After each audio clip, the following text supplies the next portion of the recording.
It was Christmas on the island of Sodor. All the engines were working hard. Thomas and Toby were busy carrying people and parcels up and down the branch line. Everyone was happy. Only the coaches, Annie and Clarabelle, were complaining. "It's always the same before Christmas," they groaned.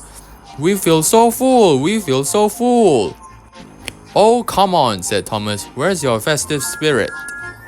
Christmas Day is almost here." By the side of the track was a little cottage with a familiar figure waving to them. "It's Mrs. Kindly," whistled Thomas. "Beep, beep, Happy Christmas!" Thomas always felt better for seeing her. Christmas just wouldn't be Christmas without Mrs. Kindly, he said to himself. When the work is over, Thomas went to see the other engines. All their coats have been polished. "Huh," said Gordon. "Just look at us. Your driver will have to work fast to get you as smart as us." "Never mind about that," replied Thomas. "I have something important to say. Do you realize it's been a whole year since Mrs. Kindly saved us from a nasty accident?" "You remember when she was ill in bed, and yes, of course," interrupted Edward. "You told us how she waved her red dressing gown out of her window to warn you about a landslide ahead. And you and Toby gave her presents?" Percy joined in and Sir Topham Hatt sent her to the seaside to get better. "But," said the other engines, "the rest of us never thanked her properly." "Exactly," said Thomas. "So now I think we should all give her a special Christmas party." Everyone was getting very excited and the drivers felt sure that Sir Topham Hatt would agree. As indeed, he did. The engines were all busy making plans. When silence fell, Sir Topham Hatt had bad news.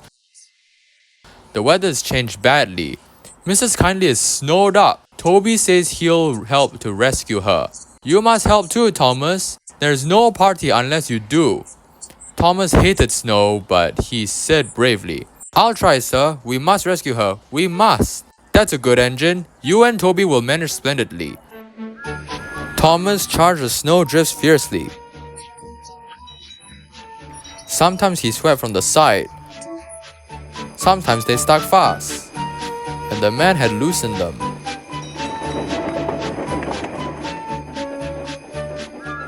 But at the cutting near the cottage, they could go no further.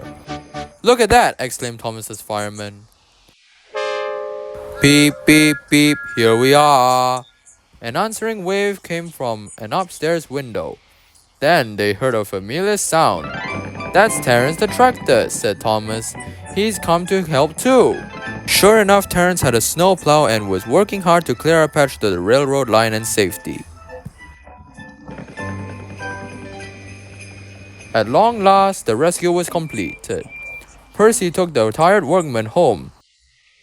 Terence said goodbye to Mrs. Kindly and promised to take care of her cottage as he watched them all set off. The engines made good time. No more snow had fallen, but the yard was dark. There was no one to be seen. Thomas's heart sank. Suddenly, all the lights went on, and what a marvelous sight awaited Mrs. Kindly. "Well done," said Sir Topham Hatt. "I'm really proud of you all. Mrs. Kindly especially thanks the smaller engines." "Thomas and Toby are old friends," she said. "And now, Percy, you are my friend too." Percy was very pleased. "3 cheers for Mrs. Kindly," he called. "Beep, beep, beep, beep," they all whistled. "We wish you a Merry Christmas, we wish you a Merry Christmas, we wish you a Merry Christmas and a Happy New Year." Thomas the Tank Engine and his friends thought it was the best Christmas ever, and Mrs. Kindly could think of nowhere she would rather live than here with them on the island of Sodor.